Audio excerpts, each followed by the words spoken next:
La Universidad Autónoma del Estado de Hidalgo, su patronato universitario, a través de la División de Extensión de la Cultura, le dan la más cordial bienvenida a la 34ª edición de la Feria Universitaria del Libro 2021, en su modalidad virtual.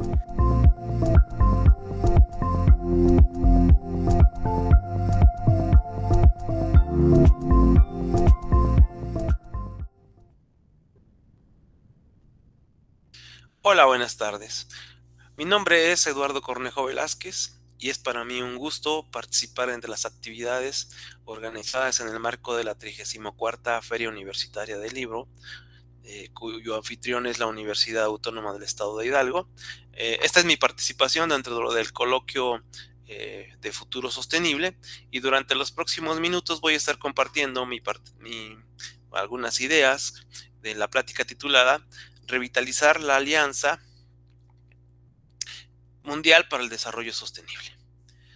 Muy bien, pues la presentación tiene estos puntos. Vamos a hablar acerca de los Objetivos de Desarrollo Sostenible 2030, el concepto de agricultura sostenible y cómo entenderla, los retos globales a los que se enfrenta el sector agrícola, un panorama de la relación de la innovación tecnológica con el sector agrícola, y finalmente presentaré algunos de los aspectos que me encuentro trabajando en el marco de un proyecto de agricultura 4.0 en el Valle de Mezquital, en el estado de Hidalgo. Y finalmente, pues presentaré algunas conclusiones en relación con los conceptos compartidos. Entonces, para hablar de los objetivos del desarrollo sostenible, pues deberemos de mencionar que pues están incluidos dentro de la Agenda 2030 de la ONU y que ofrecen una visión de un mundo más justo y más pacífico, en el cual nadie es dejado atrás. Son 17 objetivos que se han descrito, 169 metas y 230 indicadores. Estos 17 objetivos se sustentan en los 8 objetivos de desarrollo del milenio, y estos también representan un cambio en la visión y enfoque mundial del desarrollo. Los objetivos de desarrollo sostenible pues son universales, ya que la Agenda 2030 es tan relevante para los países desarrollados como para los países en vías de desarrollo. También este conjunto de objetivos es indivisible, ya que ninguno de los objetivos es aislado de los otros y se necesita la aplicación de enfoques integrales y participativos para poder cumplir con las metas y los indicadores que se han planteado. Otra de las características que tienen estos 17 objetivos es que son sostenibles. Esto en el sentido de entender el desarrollo sostenible desde 3 dimensiones: la dimensión económica, la dimensión social y la dimensión ambiental. Y finalmente, otra de las características que tienen estos objetivos es que comparten la misma ambición. Y la ambición es acabar con la pobreza y el hambre al tiempo que se gestionan de forma sustentable los recursos naturales. Entonces, dentro de este conjunto de objetivos, pues podemos ver que el sector agrícola pues es uno de los sectores más relevantes para ellos, para el cumplimiento de ellos, ¿no? Y entonces en esta plática pues vamos a abordar pues algunos de los aspectos relacionados con esta relación, ¿no? Y cómo es que el sector agrícola es uno de los más importantes para lograr el desarrollo y el cumplimiento de las metas planteadas. Para ello, pues voy a situarme, tratar de describir la relevancia del sector agrícola respecto al objetivo número 2, que es el de hambre cero. Este objetivo describe que tiene como propósito el poner fin al hambre, hablando del hambre a toda la población mundial, ¿no? Lograr la seguridad alimentaria de todos los pobladores de este planeta. Mejorar la nutrición en el sentido de equilibrar la dieta diaria de alimentos de los humanos en el mundo. Y en el último de los puntos, pues aparece el promover la agricultura sostenible. He de mencionar que estos 4 puntos relacionados con el objetivo, pues están descritos dentro de la Agenda 2030 de la ONU. Ahora, hablando de agricultura sostenible, como podíamos ver, como mencionaba en la diapositiva anterior, pues es uno de este concepto está relacionado con este objetivo de hambre cero, ¿no?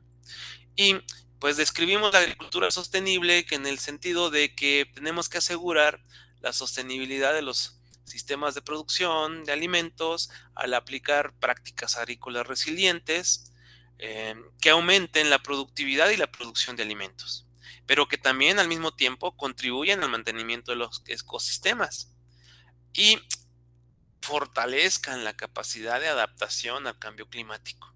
Y finalmente, como último reto, pues es mejorar progresivamente la calidad de la tierra y el suelo. Pues agricultura sostenible, como podemos ver, pues tiene varios factores, varios elementos, pues que enriquecen el trabajo del sector agrícola y sobre todo que pues establecen diferentes retos para cada una de estas factores. Hablar de agricultura sostenible, pues, también es hablar del concepto de que tenemos, que se tiene la percepción, pues, de situar al agricultor en el centro.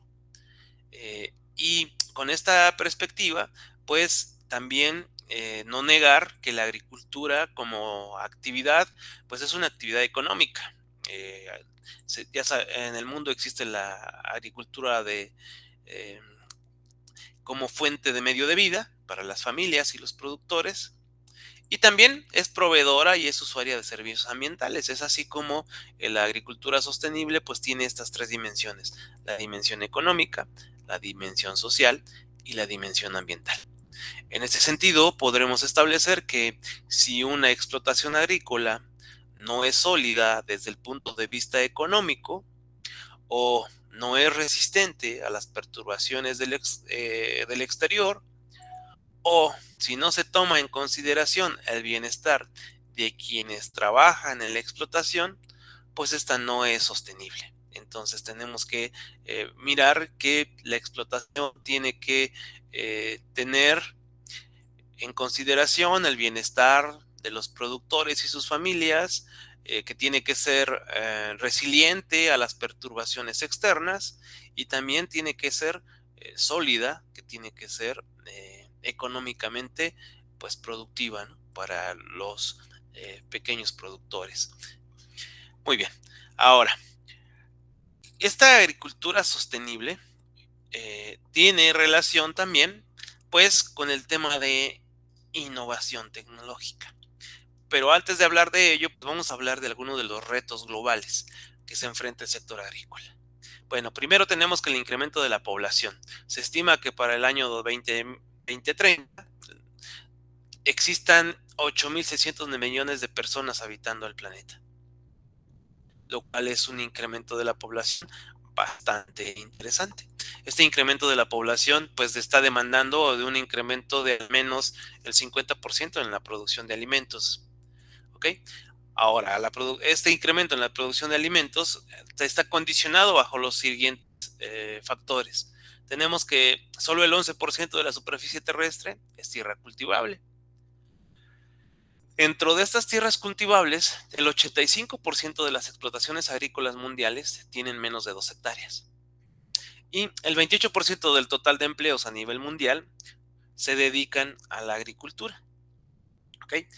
El 80% restante pues se dedica a otras actividades, ¿no? Y finalmente, otro de los retos que hay que considerar pues es el fenómeno de la desertificación de algunas áreas por la ausencia de lluvia o la ausencia de agua, sus depósitos acuíferos, así como los fenómenos asociados al cambio climático. Estos dos factores, desertización y cambio climático, pues provoca que millones de personas no logren obtener recursos, alimentos de sus tierras, ¿no? Y entonces, ¿cómo enfrentamos estos retos globales y para poder alinear las actividades del sector agrícola con los objetivos de desarrollo sostenible y en particular con la parte de hambre cero? Pues bueno, una de las alternativas de solución, una de las alternativas que puede ayudar al sector, pues es a través de innovaciones tecnológicas. La innovación tecnológica ha venido acompañando al sector agrícola de forma histórica. Durante el siglo pasado, eh, pues la Revolución Verde se presentó y este fenómeno de la Revolución Verde, pues lo que buscó fue, o lo que buscaba en ese momento fue la obtención de altos rendimientos, de altas productividades en los cultivos, a través de el uso de la tecnología, las innovaciones en lo que es la selección de semillas, la utilización de fertilizantes químicos, la utilización de pesticidas químicos para controlar las plagas y enfermedades de los cultivos. Después de que se suscitó la Revolución Verde, pues vino la parte de la mecanización. En la parte de la mecanización de procesos de los sistemas de producción de alimentos, pues el propósito es disminuir el tiempo y los costos de producción de los alimentos. Aquí, máquinas agrícolas y tractores se han utilizado para sembrar y cosechar y trabajar grandes extensiones de tierra. Lo que se refiere a la agricultura de precisión, pues en esta se considera la variabilidad de algunos de los factores que afectan la producción agrícola y el propósito es optimizar el uso de recursos utilizando las tecnologías electrónicas, la parte de automatización y la geolocalización de la maquinaria y de las plantaciones.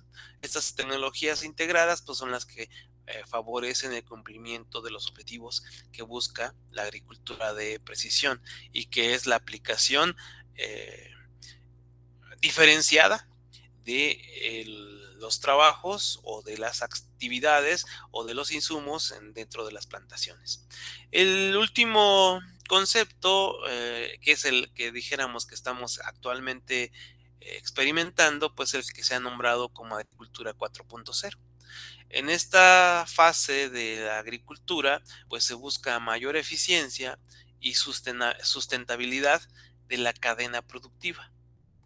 ¿Ok? Aquí en esta fase, pues se hace uso de sensores digitales y analógicos para conocer el estado de los cultivos, de los climas, de los microclimas, y esta información es procesada con algoritmos computacionales, algoritmos también estadísticos, que hacen uso de todos los servicios e infraestructura de las tecnologías de la información y comunicaciones, como son las redes inalámbricas, el acceso a la Internet, el almacenamiento masivo de datos para poder brindar al agricultor, al productor, información valiosa que permita tomar decisiones basadas en datos en el estado que tiene actualmente su cultivo.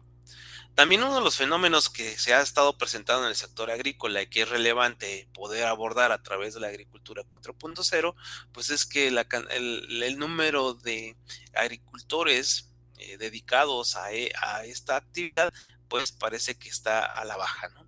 Entonces, pues ahora platicaré de una de las experiencias que personalmente estoy desarrollando en a través de un proyecto de investigación de agricultura, de la aplicación de la agricultura 4.0 en el Valle del Mezquital, en el estado de Hidalgo, en donde me encuentro trabajando con productores, con pequeños productores en el campo experimental en este momento es una parcela de 1.6 hectáreas, donde el productor ha elegido como un cultivo de alto valor en el mercado, que es el cultivo de chiles, en la variedad de chile de árbol, y está buscando como producto comercializable, pues es vender ya el chile en la modalidad de seco. Este proyecto tiene financiamiento por parte del PRODEP en la convocatoria 2020. Y aquí, por ejemplo, podemos ver en esta imagen que estoy compartiéndoles, pues es una toma aérea del barbecho de la parcela. Al lado derecho de la imagen vemos la tierra ya barbechada y al lado izquierdo vemos todavía el rastrojo, ¿no? Todavía no ha sido procesado. Es interesante el proyecto porque incorpora todas las etapas del proceso de preparación de todo el proceso de producción del alimento, ¿no? Y arranca desde la preparación de la tierra, la plantación de los chiles, el seguimiento que se ha venido dando durante todo este ciclo y bueno, pues, para llevar a cabo llegar a la producción, ¿no? Los objetivos que persigue el proyecto pues son de corte descriptivo y son de corte exploratorio. Para ello estamos utilizando plataformas aéreas equipadas con cámaras RGBs y cámaras multiespectrales que están haciendo sobrevuelos sobre del cultivo y pues la idea es o el objetivo es obtener imágenes de las diferentes etapas de desarrollo de la planta con el propósito de definir un modelo para diagnosticar, para conocer, pues, la salud de la planta, lo que es la salud vegetal, conocer el estrés hídrico, conocer la presencia de enfermedades, la presencia de plagas, todo ello para ayudar al productor, ¿no? Además de las plataformas aéreas que se están integrando, pues también con esas plataformas aéreas, pues también estamos validando la parte de planes de vuelo, donde estamos probando las alturas para hacer los vuelos, la velocidad del dron, el ángulo de la cámara, así como la luminosidad que se recibe del sol, para estar eh, eh, optimizando estos factores y poder obtener resultados más precisos, ¿no?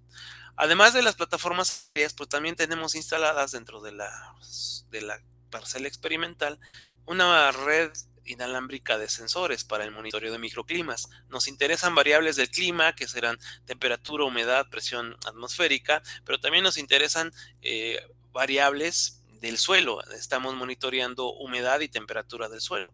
Y todos estos datos los estamos integrando en un modelo donde estamos incorporando las variables de los microclimas más las imágenes aéreas, más las labores de campo que realiza el productor dentro de un framework de trabajo. En este framework de trabajo de agricultura 4.0, como ya les describí ahora, tenemos los nodos bajo el paradigma de Internet de las Cosas distribuidos a lo largo de la parcela. Los datos recolectados por esos nodos son enviados a un gateway que se encarga de recibirlos y concentrarlos. Esos nodos concentradores de datos, a su vez, trasladan los datos a una nube privada, a un repositorio de datos, donde también incorporamos la bitácora de campo, esto es, registramos cuáles son las labores de campo que está haciendo el productor, qué tipo de maquinaria, qué tipo de insumos, los costos, para que esa información integrada junto con las imágenes aéreas que ya les había mencionado, pues sean analizados con software, con algoritmos computacionales para que nos permitan obtener indicadores, valores y que con el uso de herramientas de visualización, pues el productor agrícola pueda estar tomando decisiones basadas en el estado actual de su plantación, que la elección de la actividad y los tiempos permitan disminuir los costos y optimizar el uso de los recursos.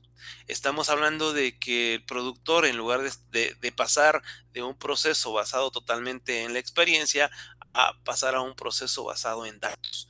Y esos datos, pues lo que permiten es contar con plantaciones homogéneas, plantaciones de muy buena calidad, y como podemos ver en esta imagen, pues una vista a la planta, ¿no? Vemos cómo está alineados al surco, cómo la planta ya tiene en este momento flores, comienza a desarrollar frutos, y podemos nosotros visualizar pues cómo las plantas son homogéneas y no tenemos ahí variaciones, ¿no? Entonces, a manera de conclusión, les presentaré estos comentarios. Primero, respecto del proyecto que me encuentro desarrollando, puedo mencionar que la agricultura 4.0 promete brindar oportunidades para fortalecer el uso eficiente de los recursos naturales, nos ayuda a la detección oportuna de enfermedades, la disminución de riesgos y amenazas, y también permite apoyar la sustentabilidad de las comunidades agrícolas. Ahora, en el marco el revitalizar la Alianza Mundial para el Desarrollo Sostenible, pues podemos establecer que pues, el sector agrícola necesita mejoras adicionales y acciones concertadas a todos los niveles. A pesar de ello, el sector agrícola en esta etapa que atravesamos ha mostrado una gran resiliencia ante la pandemia del COVID-19 en comparación con otros sectores. Y finalmente, pues las pérdidas de ingresos y la inflación de precios han convertido más difícil el acceso a los insumos y materiales para el sector. A pesar de ello, el sector agrícola promete pues que si hacemos uso de herramientas, de estrategias, de innovaciones, pues puede contribuir a el cumplimiento de los objetivos de desarrollo sostenible. Pues espero que mi aportación sea de utilidad. Agradezco mucho su atención y hasta pronto. Buen día amigos, soy el arquitecto Héctor Ceballos Lascurain, consultor internacional en ecoturismo y en arquitectura ambiental. Agradezco mucho a la Universidad Autónoma del Estado de Hidalgo su invitación para participar en este coloquio sobre futuro sostenible. El tema que tocaré es revitalizar la Alianza Mundial para el Desarrollo Sostenible a través del ecoturismo.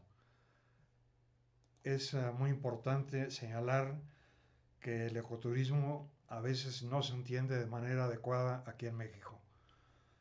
La definición que es mía, adoptada por la Unión Internacional por la Conservación de la Naturaleza, es el ecoturismo consiste en aquella modalidad turística ambientalmente responsable, consistente en viajar a o en visitar áreas naturales relativamente sin perturbar para disfrutar, apreciar y estudiar los atractivos naturales, es decir, paisaje, flora y fauna silvestres de dichas áreas, así como cualquier manifestación cultural del presente y del pasado que puedan encontrarse ahí.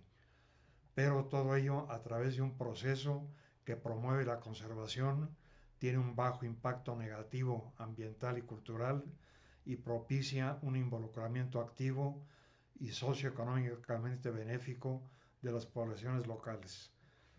Es un poco larga la definición porque tiene dos partes, la parte enunciativa y la parte normativa, que es la parte final, y la parte normativa es la más difícil obviamente de cumplir.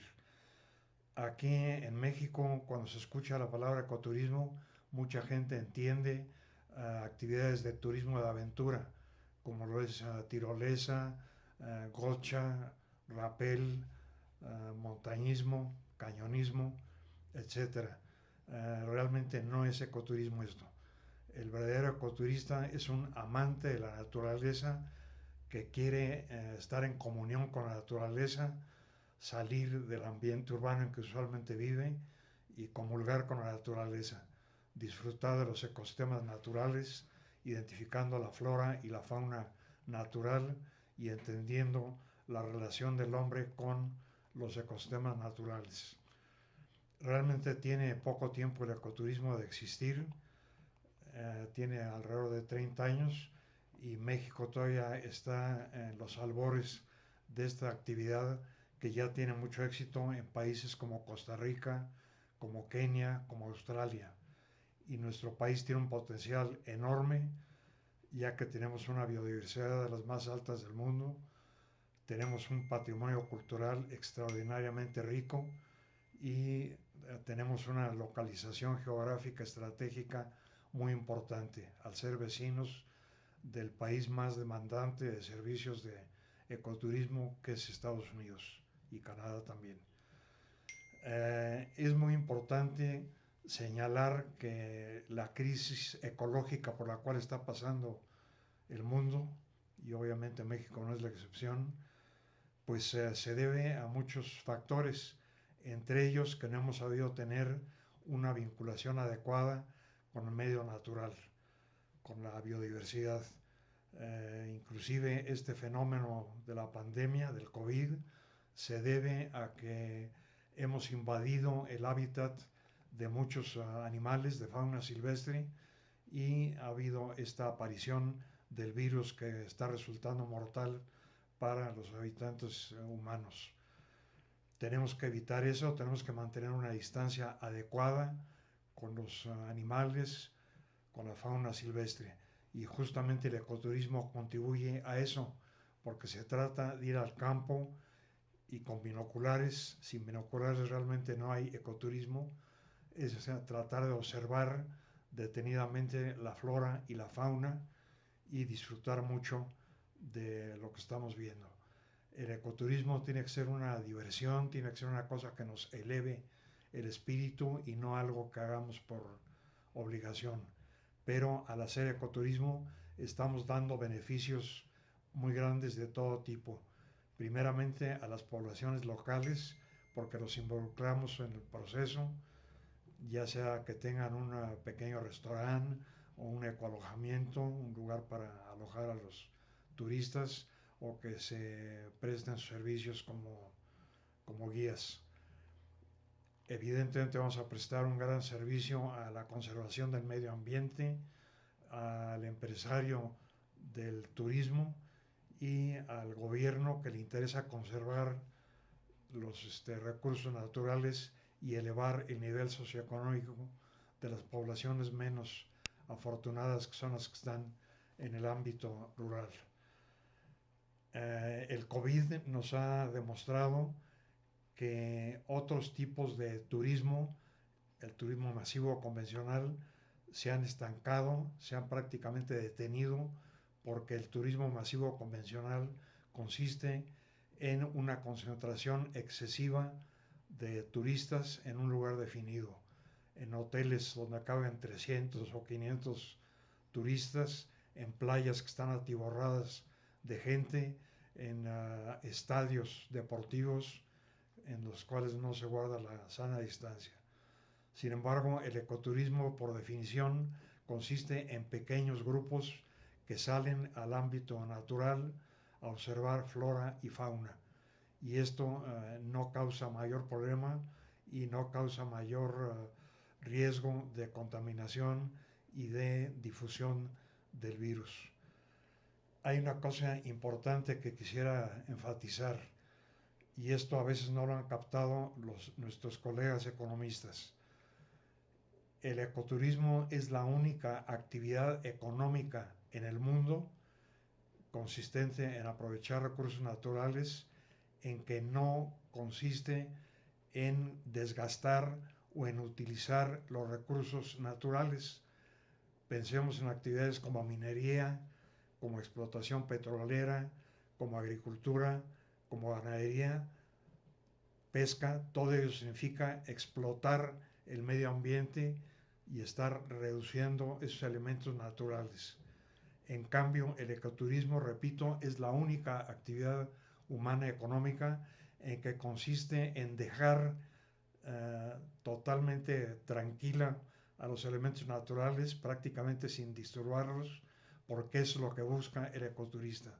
El ecoturista busca ecosistemas naturales sin disturbar, y va a pagar un buen dinero por poder disfrutar de estos elementos, y esto va a traer beneficios, como decíamos, a las comunidades locales que tanta necesidad tienen de ello.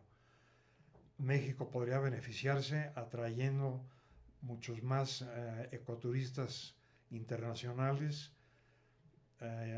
Se calcula, según la Organización Mundial del Turismo, que del total de 1.000 millones de turistas internacionales que hay, aproximadamente el 15 o 20% de ellos viajan o viajaban antes del COVID, motivados por ir a visitar elementos naturales y también de patrimonio cultural. Así es de que debemos enfatizar lo que México tiene, que es un país riquísimo, y si no hacemos algo ya pronto, y ya no se trata de decir nos está alcanzando el destino, nos está alcanzando el futuro, ya nos alcanzó, y tenemos que buscar la forma en no seguir destruyendo nuestras selvas. Estuve hace pocas semanas en Chiapas y con tristeza vi que ya las selvas de Chiapas están acabando. Si continuamos con las actividades tradicionales que en el caso de Chiapas han sido agricultura, ganadería, minería, que han resultado ser un fracaso. Si seguimos por ese camino, dentro de 10 o 20 años ya no va a haber selvas en Chiapas, fuera de las áreas protegidas. Y aún dentro de las áreas protegidas, en otros 10 o 20 años tampoco va a haber selvas. Entonces lo que ahora es un elemento selvático de gran biodiversidad en Chiapas y en otras partes de nuestro país, pronto será un desierto o un basurero. Y esto no podemos tolerarlo porque nuestras futuras generaciones nos van a demandar por no haber cuidado de manera elemental lo que es nuestro hogar. Así es que hago un llamado sobre todo a la gente joven. La gente joven tiene en sus manos el futuro.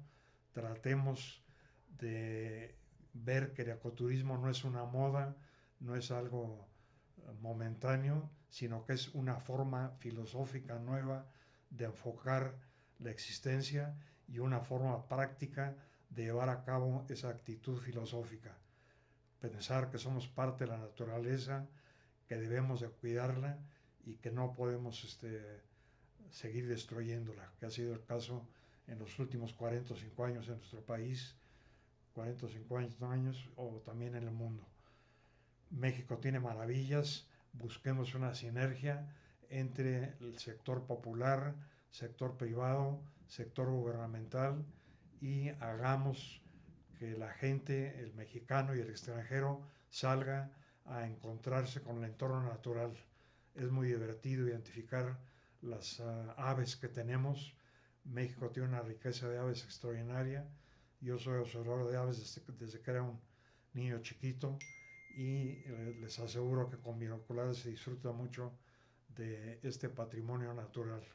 El patrimonio arqueológico, sobre todo todas las ruinas prehispánicas que tenemos, la arquitectura colonial, las actividades tradicionales de México, la gastronomía también son un gran atractivo para el ecoturista.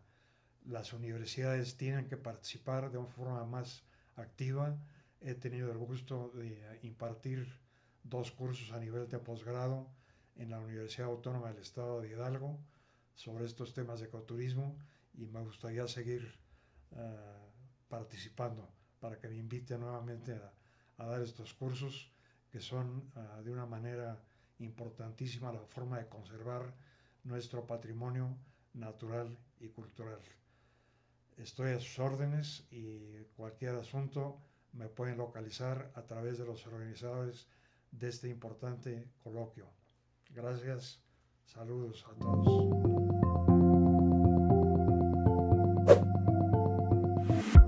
La FUL agradece tu asistencia.